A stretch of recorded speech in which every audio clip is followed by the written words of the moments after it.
They're both trying to queen their pawns here, but it's a massive, massive game. Their heart rates have got to be nice. That and Maxime's had one of the lowest heart rates, hasn't he, out of everyone in this tournament so far. What's it going to be? It's going to be okay. We see, oh, very interesting opening here, and actually Duda playing very calm approach. I didn't expect this from Duda. A very positional approach from White here. There was many more aggressive ways that White could have played the opening. And White's idea is actually just to expand as much as possible there on the left side of the board.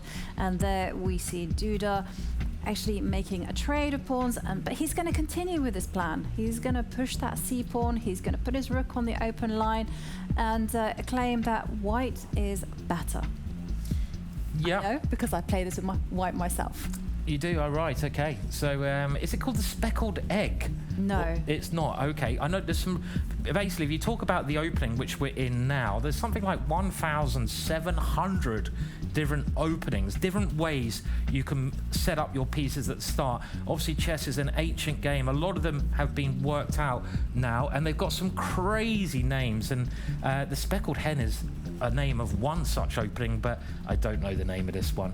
And I don't think it has a name, Simon. It doesn't. It must have a name. Let's Probably give it a name. Something very boring. The Duda abides opening.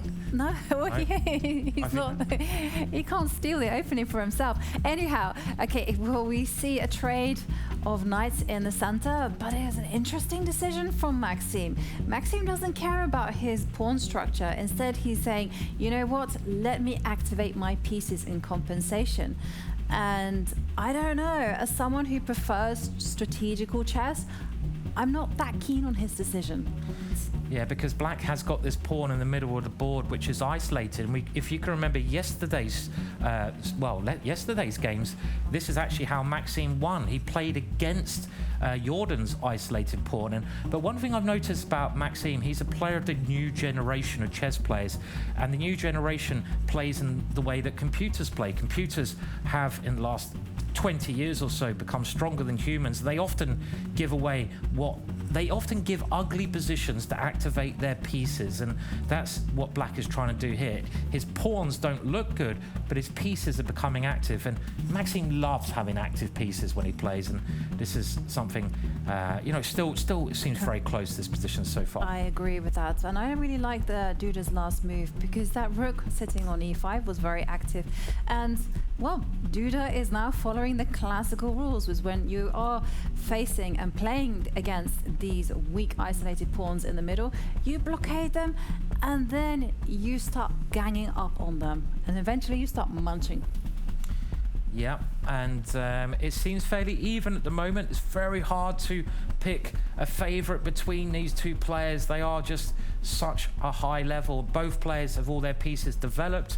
And also, let's remember that White has a weak pawn as well. Black's queen is pointing down towards that weak pawn. The black light square bishop is diagonally pointing towards that pawn by White's queen, the c2 pawn, if you want to look at the coordinates there. So it's not just Black who has weak pawns. They both have some problems in this position. So it's a very tense situation so far. And well, Maxime making some moves in the center, offering a trade of knights, and Duda says, absolutely, I will trade that off. Very interesting decision there from Maxime, because now the dark squared bishops can also get swapped off, and this does allow White the opportunity of centralizing the queen and utilizing this pressure along the B line. But Duda instead says, you know what, if you do want a bishop trade, well then you're going to have to correct my pawn structure. Yeah. Wise decision there. That's right. So if the black bishop takes White's bishop, White can take with a pawn that he's just moved, and that will correct that weak pawn. Duda now using both his bishops. He's annoying that rook by attacking it on the diagonal there.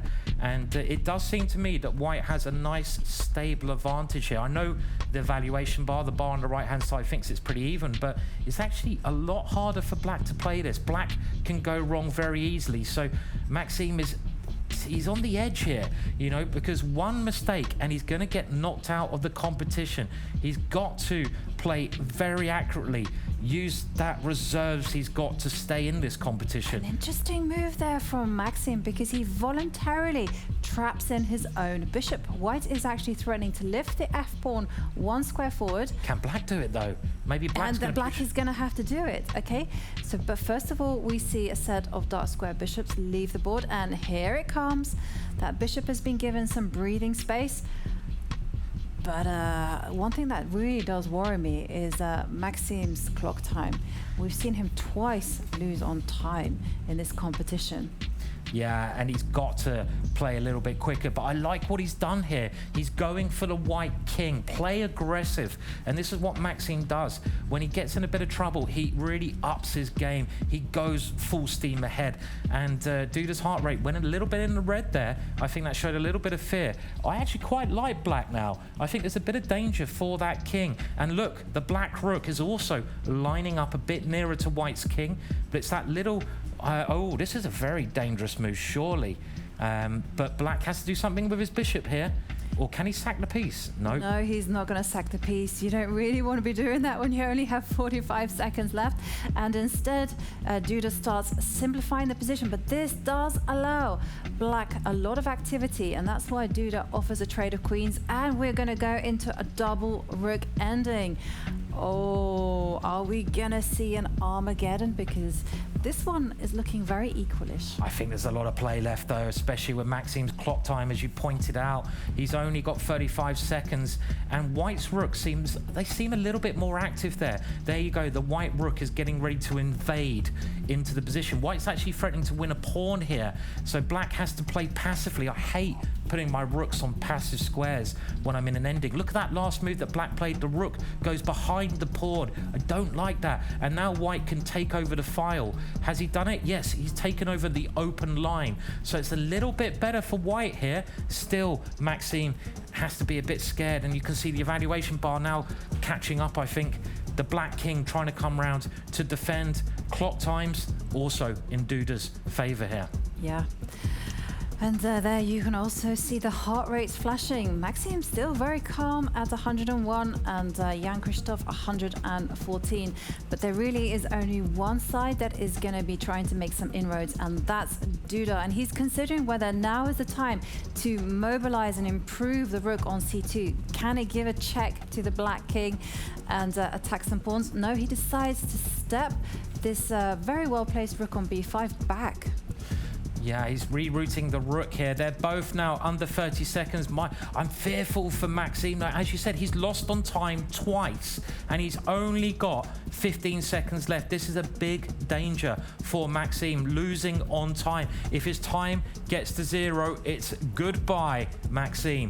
So can he play a bit quicker? I don't know. I'd be very scared if I was black here. Is black losing a pawn now as well? 9, 8, 7. Okay. Oh. Yeah, he is going to be losing a pawn, but he's saying, you know what, I can get compensation by mobilizing, activating the rook, putting it on e2.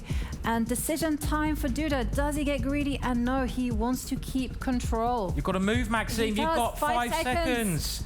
They're both under 10 seconds now. It looks like white has all the pressure. Maxim is teetering on the edge of going home here. Duda wins a pawn. What can Maxim do? He activates his rook, but white is a pawn up in this ending.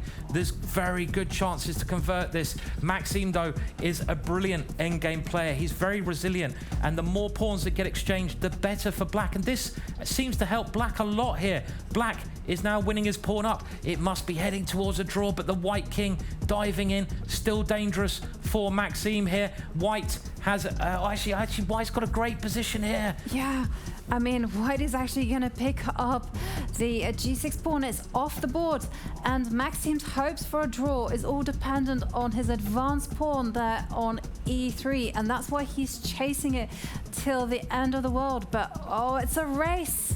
Yeah, and white's pawns are just too strong. White can even give his rook up for that pawn. It's looking great for Duda. 2 pawns versus 1. What's better than 1 pawn? 2 pawns. And the white king is going to advance and queen that pawn. They're both trying to queen their pawns here, but it was a win for Duda.